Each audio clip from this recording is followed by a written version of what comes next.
In this example, we're going to be going over the electric field that a solid disk produces on a point P some distance away.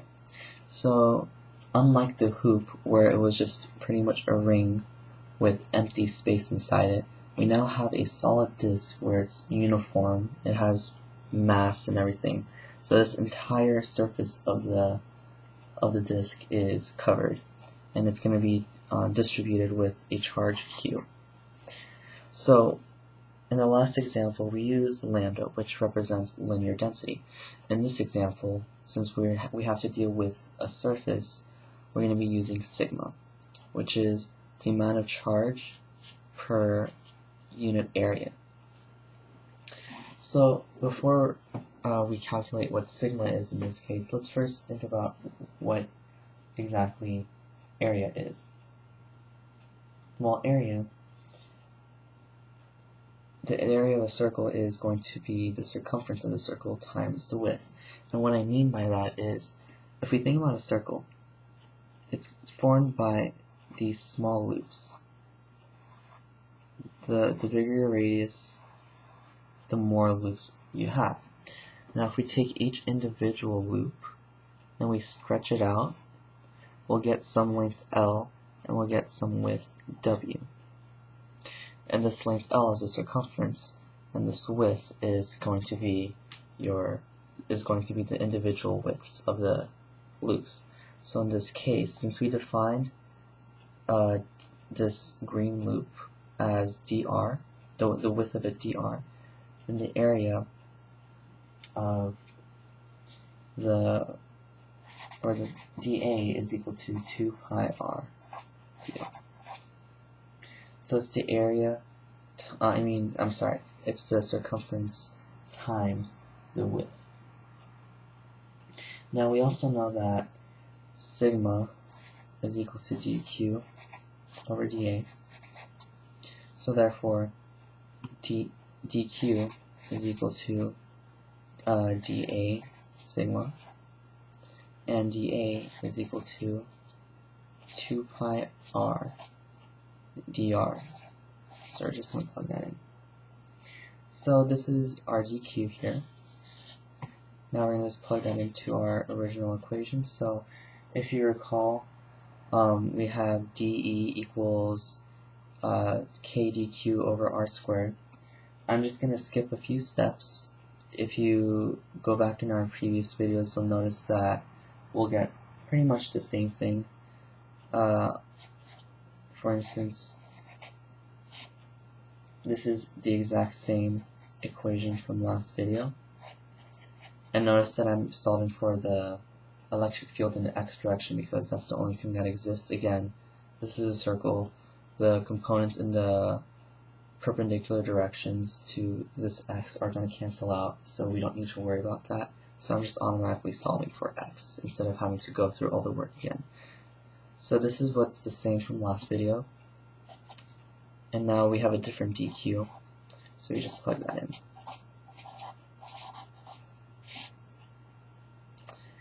And this should be an r squared, I'm sorry, because it's x squared times r squared.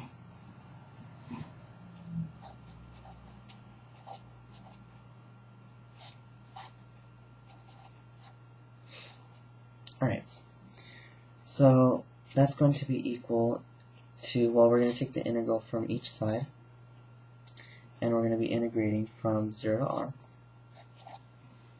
So we're integrating from a point of 0 to a radius r. So we can pull out some constants. 2 pi k sigma, an integral from 0 to r of r dr all over x squared plus r squared 3/2. And this is a simple integral. You can use substitution method. I will not go into the details here.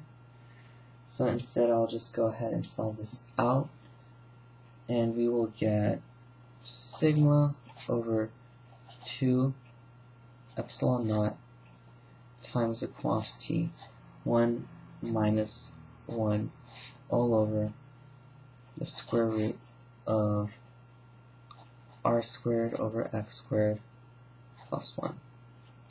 So if you actually did this integration, you might be wondering, where did I get this 2 epsilon naught from?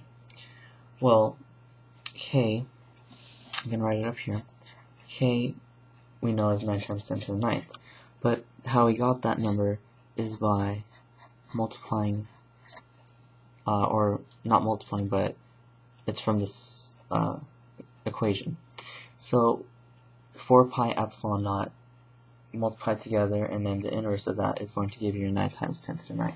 This is a definition given, I believe, from Gauss's law.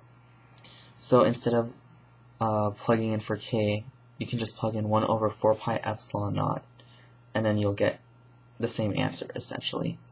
We could have solved in terms of k, but in this case, the equation looks much nicer if we don't have the k in there. So after going through the integration and stuff like that, we get sigma over 2 epsilon naught times quantity 1 minus 1 over square root of r squared over x squared plus 1. So I'm going to rewrite that, because that is actually our electric field of a solid disk. So 1 minus 1 over square root of r squared over x squared plus 1. Alright, so now let's do some tests. Let's pretend that our radius goes to 0. So we're going to assume that we have a disk that's pretty much a point. What's the electric field? Well, if r goes to 0, then this entire term goes to 0. R squared over x squared becomes 0. So now it's going to be 1 over the square root of 1, which is just 1. 1 minus 1 is 0. So therefore the electric field is 0. And then, which is really interesting if you think about it. So if we have an infinitely small plane, it's going to give us an electric field of 0. Now let's go to an infinitely large radius. If r increases, then this goes to infinity, right? So this bottom term here, r squared over x squared plus 1, is going to go towards infinity. 1 over infinity is approximately 0. So we get 1 minus 0 here. So that means that if we have an infinitely large sheet that has a charge distribution on it, we get this. Electric field is equal to sigma over 2 epsilon naught. And this is really interesting because it doesn't matter where you are, how far away, if this is the sheet, my infinite sheet. Doesn't matter if I'm here, doesn't matter if I'm here, doesn't matter if I'm here. I'm going to be experiencing the same electric field. And note that this is, again, an infinite sheet, so it's going to continue on forever in all directions. So, pretty interesting result. And we will be using this specific equation for the next video.